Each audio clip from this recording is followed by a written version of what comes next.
सुप्रभात बच्चों। अभी हम लोग करने जा रहे हैं हमारा अभ्यास सागर में 8वें पाठ का 7वां प्रश्न, यानी 8वां पाठ आपका दोहा। तो उसमें अलंकार आए हैं बेटा। जैसा कि आपको पता है 2 अलंकार हम लोगों ने कल किए थे, यमक और श्लेष, उत्प्रेक्षा, यमक और श्लेष। अभी आता है हमारा ये अतिशोक्ति का। ठीक है, तो क्वेश्चन नंबर 7 हम लोग करने जा रहे हैं। इसमें उदाहरण दिया है बेटा, हनुमान की पूंछ में लगन न पाई आग, लंका सगरी जल गई, गए निशाचर भाग।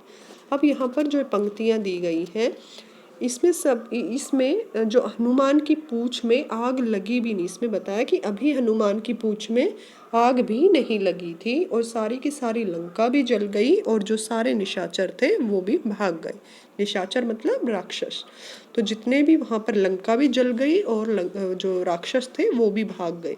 यहाँ पे लंका दहन का जो वर्णन किया है वो बहुत ज़्यादा बढ़ा चढ़ा कर किया गया है।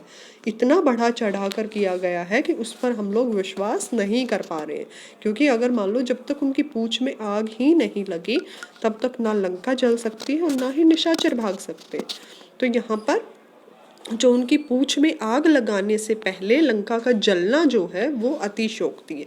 अतिशोक्ति मतलब किसी चीज़ को बहुत बढ़ा चढ़ा कर, यानी उसकी किसी विशेषता का, उसके किसी गुण का इतना बढ़ा चढ़ा कर वर्णन किया गया हो कि वो हम लोगों की विश्वास से बाहर हो जाए, हमारे लोक सीमा से बाहर हो जाए।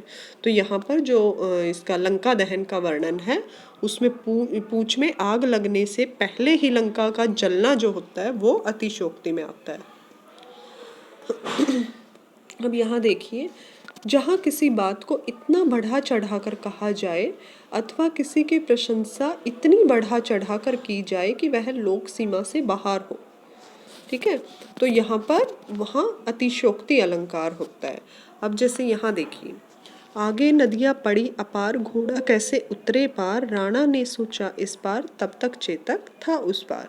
तो यहाँ पर इसमें जैसे आगे बहुत बड़ी नदी है और ये जो राणा जी है, महाराणा प्रताप है, वो अभी सोच ही रहे हैं कि घोड़ा वहाँ तक कैसे, दूसरे पार कैसे पहुँचे।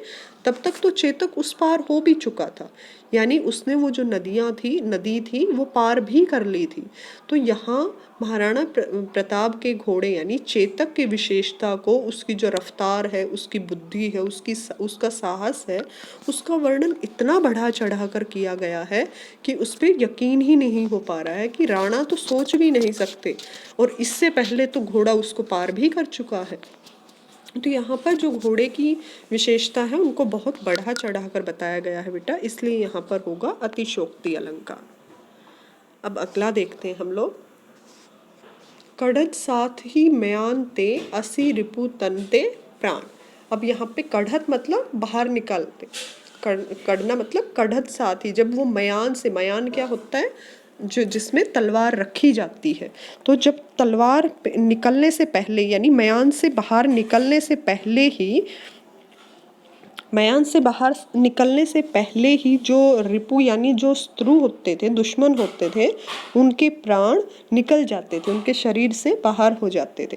कहने का अर्थ ये बेटा कि उस तलवार की इतनी, मतलब उसकी विशेषता को ऐसा दिखाया गया है कि तलवार तो म्यान से निकली भी नहीं है, उसके निकलते ही जो दुश्मन थे उनके प्राण उनके शरीर से निकल जाते हैं। तो यहाँ पे तलवार की विशेषता को बहुत बढ़ा चढ़ा कर बोला गया है, क्योंकि तलवार में ऐसा क्या है कि तलवार निकलते ही सारे दुश्मन ही मर जाते हैं। वो तो जब मारेंगे तभी तो वो मरेंगे, लेकिन यहाँ पर क्या दिखाया गया है कि जब तक वो तलवार निकली, म्यान से निकलते ही डर के मारे सारे जो शत्रु थे उनके प्राण निकल गए। तो यहाँ अतिशोक्ति अलंकार है। ये हमारे बेटा अलंकार हुए। उसके बाद यहाँ पर आया है हमारा पैसेज, यानी एक पद्यांश दे रखा है। जन्म लेते हैं जगह में एक ही पौधा उन्हें है पालता, रात में उन पर चमकता चांद भी, एक ही सी चांदनी है डालता, मेघ उन पर बरसता एक सी उन पर हवाएं हैं बही, पर सदा ही यह दिखता है हमें, ढंग उनके एक से होते नहीं। ठीक है, तो यहाँ पर दिखा रखा है कि किसको, यानी एक पौधे का वर्णन किया गया है कि वह उस पर दोनों चीज़ें उगती हैं। क्या उगती हैं, यानी उन दोनों चीज़ों को पालता है। यहाँ पर कांटा और जो फूल होता है उसका वर्णन किया गया है। अब एक बार हम लोग पूरा देख लेते हैं। छेद कर काटा किसी की उंगलियां, फाड़ देता किसी का वरवसन। फूल निज सुगंध ओ निराले रंग से, है सदा देता कली को जो खिला। है खटकता एक सबकी आंख में, दूसरा है सोहता सुर शीश पर। और किस तरह कुल की बड़ाई काम दे, जो किसी में हो बड़प्पन की कसर। अब यहाँ पर देखिए बेटा, हमने यहाँ पर देखा है कि कांटा और फूल के बारे में बताया गया है कि दोनों ही को कौन पालता है, एक पौधा पालता है। ठीक है, दोनों ही किस पे लगते हैं। अब जैसे गुलाब का ही हम लोग लगा के चलते हैं, गुलाब का फूल और जो उस पे कांटे होते हैं वो दोनों ही उस पौधे पर होते हैं। जो चांद हम लोग चमकता है तो चांद अपनी चांदनी दोनों पर ही डालता है, फूल पर भी और कांटे पर भी। वैसे ही जब मेघ बरसते हैं तो दोनों पर ही पानी डालते हैं वो। ये तो नहीं कि वो सिर्फ फूल पर पानी डालते हैं और कांटे को छोड़ देते हैं, नहीं, वो पूरे पौधे पर यानी फूल और कांटा दोनों पर ही पानी डालते हैं। वैसे ही हवाएं जब चलती हैं तो दोनों पर ही हवा लगती है। तो ऐसे ही दिखा रखा है कि सदा वो दोनों के दोनों जो हैं वो उनके साथ समान ही व्यवहार हुआ है। यानी चांद अपनी चांदनी में समानता से दे रहा है, बरसा जो मेघ है वो अपने पानी भी, जो अपना पानी है वो भी उन पे समान रूप से बरसा रहे हैं, और हवा जो है वो भी समान रूप से बह रही है। लेकिन फिर भी हमें यह देखना है कि ढंग उनके एक जैसे नहीं होते, उनका जो स्वभाव होता है वो एक जैसा नहीं है, कांटे का और फूल का। उन दोनों में अंतर क्या है, छेद कर काटा किसी की उंगलियां। अब यहाँ पर जो कांटा होता है वो किसी की उंगलियां छेद डालता है, यानी अगर उसको कोई छूता है तो उंगलियों में चुभ जाता है, वो दूसरे को पीड़ा देता है, वो दूसरे को आहत करता है। फाड़ देता किसी का वरवसन, और किसी के वो मतलब कपड़े फाड़ देता है। फूल निज सुगंध ओ निराले से, लेकिन जो फूल होते हैं वो अपनी सुगंध और अपने रंग के कारण सदा देती कली को जो खिला। वो जो फूल होते हैं वो क्या करते हैं, वो कली को खिला देते हैं। जो कली होती है ना फूल, वो खिलते रहते हैं। खटकता एक जो कांटा है वो सबकी आंखों में खटकता रहता है, लोग उससे बचना चाहते हैं। और दूसरा जो सोता सुर शीश पर, और जो दूसरा है यानी जो फूल है उसको हम लोग माला बना के मतलब भगवान के गले में भी डालते हैं, उसको हम लोग देवताओं पर चढ़ाते हैं, और वैसे भी वो दिखने में भी बहुत सुंदर होता है, और दूसरे को अगर उसको कोई देखता है तो उसके मन को मोह लेता है, उसके मन में वो खुशी प्रदान करता है। और कांटा जो होता है वो उनको पीड़ा देता है। तो ये कहा है किसी तरह की कुल बढ़ाई काम दे, कि अगर मान लो हमारा कुल है, कुल बहुत ऊंचा है, लेकिन वो बढ़ाई कैसे काम दे सकती है जब तक उसमें बड़प्पन की कसर, बड़प्पन की कसर मतलब उसमें बड़प्पन ही ना हो, कसर मतलब कमी। तो जहाँ पे बड़प्पन की कमी हो जाती है तो वहाँ पे कुल काम नहीं देता, उसका जो वंश क्या है वो काम नहीं देता, उसका अपना व्यवहार दिखाता है कि वो क्या कर सकता है, किसको खुश रख सकता है, किसको वो आहत करता है। अब यहाँ पे देखिए, इसके आधार पर कुछ प्रश्नोत्तर दे रखे हैं, वो हम लोग करेंगे। यहाँ पौधे के किन किन अवयवों की बात की गई है, तो यहाँ पर कौन कौन से उसके अवयव आए हैं। पहला फूल और कांटे, तो इसमें फूल और फल नहीं, यहाँ पे फूल और कांटे दिखाए गए हैं। फिर है बेटा, प्रकृति किस प्रकार दोनों को समान भाव से पालती है। जो चांदनी है वो भी समान रूप से उनको अपनी चांदनी, वो जो चांद होता है वो भी चांदनी समान रूप से देता है। मेघ और हवाएं ये सारे के सारे समान रूप से प्राप्त होते हैं। अब उसके बाद देखिए, कांटे की प्रवृत्ति क्या होती है, वह उंगली को छेद देता है। ठीक है, यहाँ पर यह भी हो सकता है कि वह सभी को आहत करता है। उसके बाद आता है बेटा, फूल सभी को प्यारा क्यों लगता है, उसकी खुशबू और उसके निराले रंगों के कारण।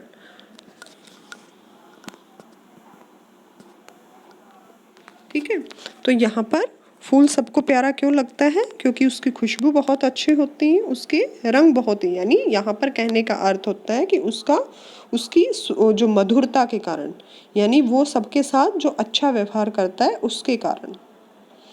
फिर है कुल की बड़ाई कब काम नहीं आती, जब उसके व्यवहार में बड़प्पन ना होने पर, सॉरी यहाँ पर कब भाव रहने पर। ठीक है, व्यवहार में बड़प्पन ये कब काम आती है, सॉरी यहाँ पर कुल की बड़ाई कब काम आती है, जब उसके व्यवहार में बड़प्पन हो, तब उसकी कुल की कमाई आती है काम। फिर अगला है बेटा कुल की बड़ाई कब काम आती है, जब उसके व्यवहार में बड़प्पन होने पर। ठीक है, व्यवहार में बड़प्पन होने पर कुल की बड़ाई काम आती है। यानी अगर अच्छा कुल है तो वो कब काम आएगा, जब उसका खुद का व्यवहार भी अच्छा होगा। उसके बाद आता है बेटा वाक्यांश के लिए शब्द जो सबके साथ समान व्यवहार करें। ठीक है, समव्यवहारिक या संभाव, संभाव मतलब सबके साथ समान भावना रखने वाला, अच्छे चरित्र वाला, चरित्रवान या सचित्र चरित्र, जो अपने पैरों पर खड़ा हो, आत्मनिर्भर या स्वावलंबी। फिर आता है किसी वस्तु का बढ़ा चढ़ा कर वर्णन करना, अतिशोक्ति, जो कड़वा बोलता हो, कटुभाषी। फिर इसमें से दे रखा है बेटा इन वाक्यों को शुद्ध रूप में लिखना है। यहाँ इन वाक्यों में कहीं ना कोई गलती दे रखी है, तो उसको हम लोगों को ठीक करके लिखना है। पंचों ने जो निर्णय लिया वह सभी को मान्य था। यहाँ पे जो निर्णय लिया का कोई वो नहीं बनता, औचित्य नहीं बनता, यहाँ पर हम लोग सीधा लिखेंगे पंचों का निर्णय सभी को मान्य था। वह गुनगुने गर्म पानी से स्नान करता है। यहाँ पे गुनगुना, गुनगुने का मतलब ही हल्का गर्म होता है, तो यहाँ पर गर्म की आवश्यकता नहीं है। यहाँ पर हम लोग लिखेंगे कि वह गुनगुने पानी से स्नान करता है। उसके तो सारे इरादों पर पानी बह गया, उसके सारे इरादों पर पानी फिर गया। ठीक है, यहाँ पर बह गया नहीं, यहाँ पर फिर गया। पानी फिरना मतलब उसका जितने जो उसने सोचा था उससे बिल्कुल उल्टा हो गया, उसके सारे सपने ही चूर चूर हो गए। बसंत ऋतु अच्छी लगती है। ठीक है, यहाँ पे अच्छा लगता है नहीं, बसंत ऋतु को हम लोग स्त्रीलिंग में लेते हैं, तो यहाँ पे बसंत ऋतु अच्छी लगती है। फिर उसके बाद आता है उसका प्राण निकल रहा है, उसके प्राण। ठीक है, प्राण जो है बेटा वो बहुवचन में लिए जाते हैं, तो उसके प्राण निकल रहे हैं। अब यहाँ हम लोग लिंग बदल कर लिखने हैं। डिब्बिया है, उसका हम लोग डिब्बिया डिब्बा। सेठ सेठानी, सुता सुत, सुता होता है पुत्री, सुत होता है बेटा बेटा पुत्र। रूपवती रूपवान।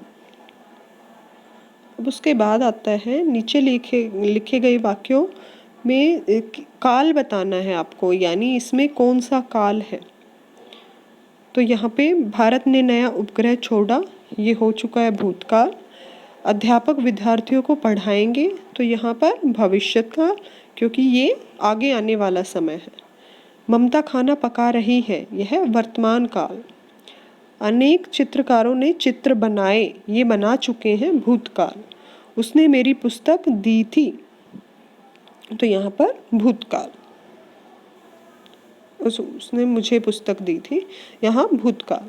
उसके बाद आता है बेटा यहाँ आपके पाठ में से कोई भी आपको जो दोहा अच्छा लगा हो वो आपको लिखना है यहाँ पर, और उसके जो मुख्य भाव पर आधारित कोई कहानी भी लिखनी है। हम लोग एक बार दोहा यहाँ पर देख लेंगे कि हमें दोहा कौन सा पसंद है। जैसे यहाँ पर जाति न पूछो साध की, पूछ लीजिए ज्ञान, मोल करो तलवार का, पड़ा रहन दो म्यान।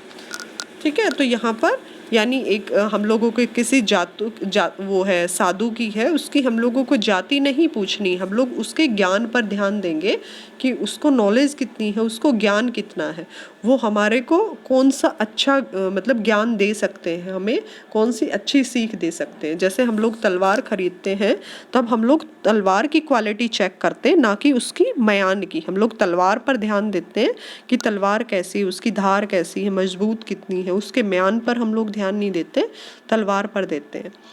तो यहाँ होता है बेटा ये हमारा दोहा, तो इसके आधारित हम लोग को कोई कहानी लिखनी है।